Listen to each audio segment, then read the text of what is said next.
hapo kanong kram konsi ngang ko amnong yakata. Regarding preparation for the MDC election to the Khasi Hills Autonomous District Council scheduled for February 21st, 2025, Lambor stated that preparations are proceeding smoothly, emphasizing that such efforts are ongoing and not limited to once every 5 years. He confirmed that he would be contesting as an independent candidate, seeking the continued trust and support of the people to serve in his capacity. In response to claims that non-party candidates often join political parties after elections, Lambor clarified that the Election Commission of India officially recognizes non-party candidates. Ka State Election Committee, kani gede po ka state, inamerkan ya ka Election Commission of India.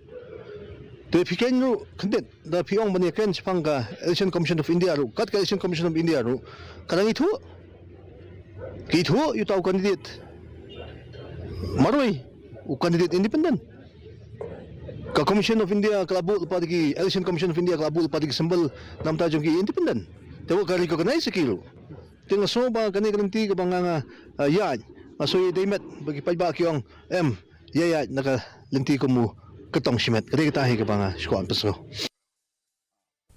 The Light Corps Dorbar